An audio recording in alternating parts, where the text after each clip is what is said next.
আসসালামু আলাইকুম ওয়া ৰাহমাতুল্লাহি ওয়া বাৰাকাতুহু। মুহৰৰমৰ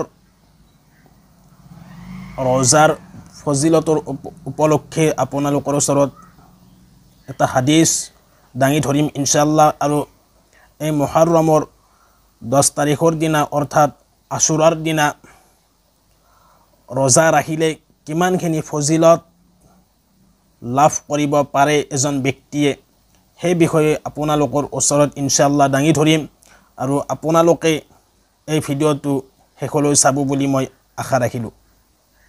10 মুহৰৰম অৰ্থাৎ আশুৰাৰ ৰোজাৰ ফজিলত।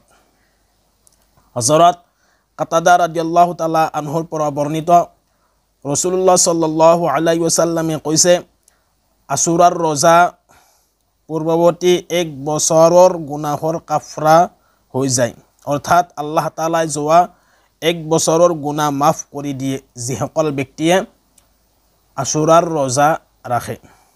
ইয়াত বহুত ব্যক্তিয়ে আশুৰাৰ ৰোজা এটা ৰাখে। মই আপোনালোকক আহ্বান জনাইছোঁ আশুৰাৰ ৰোজা দুটা ৰাখিবলৈ চেষ্টা কৰিব। যেতিয়াই ইহুদীসকলে এই আশুৰাৰ ৰোজা ৰাখিছিলে, এতিয়া আল্লাহৰ নবী সাল্লাল্লাহু আলাইহি ওয়াসাল্লামে সুধিছিলে যে তোমালোকে কিহৰ বাবে ৰোজা ৰাখিছিল। তেতিয়াই তেওঁলোকে উত্তৰ দিছিল যে হযৰতে মুসা আলাইহিস সালাতু ওয়াসসালামক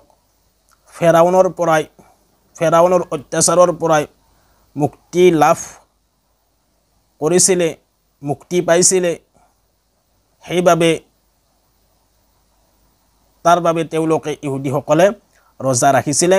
আৰু ৰাসূলুল্লাহ সাল্লাল্লাহু আলাইহি ওয়াসাল্লামে ৰোজা ৰাখিছিলে আশুৰাৰ ৰোজা, আৰু সাহাবাসকলক নিৰ্দেশ দিছিলে, আদেশ কৰিছিলে আশুৰাৰ ৰোজা ৰাখিবলৈ।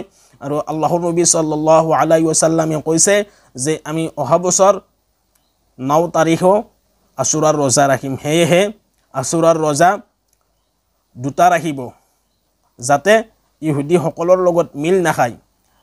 ইহুদীসকলে এটা ৰাখিছিলে 10 মুহৰৰমৰ দিনা মাত্ৰ এটা ৰোজা ৰাখিছিলে, আৰু আমি উম্মতে মুছলিমাই উম্মতে মুহাম্মাদিয়ে দুটা ৰোজা ৰাখিম। 10 তাৰিখ বা 11 তাৰিখ নাইবা 9 তাৰিখ বা 10 তাৰিখ দুটা ৰোজা ৰাখিম।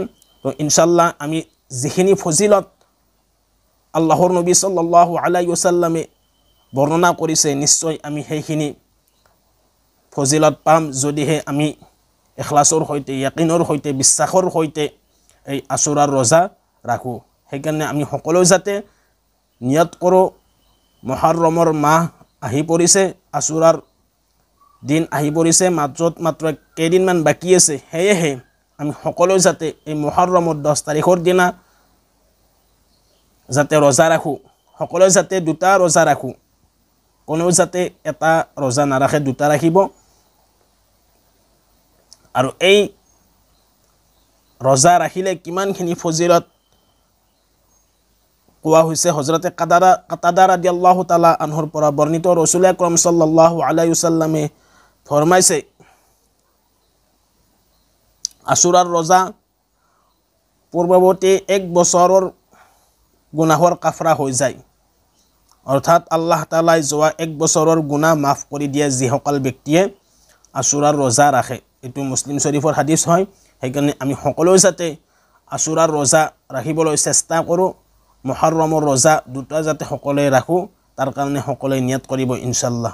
আমা আলাইনা ইল্লাল বালাগ।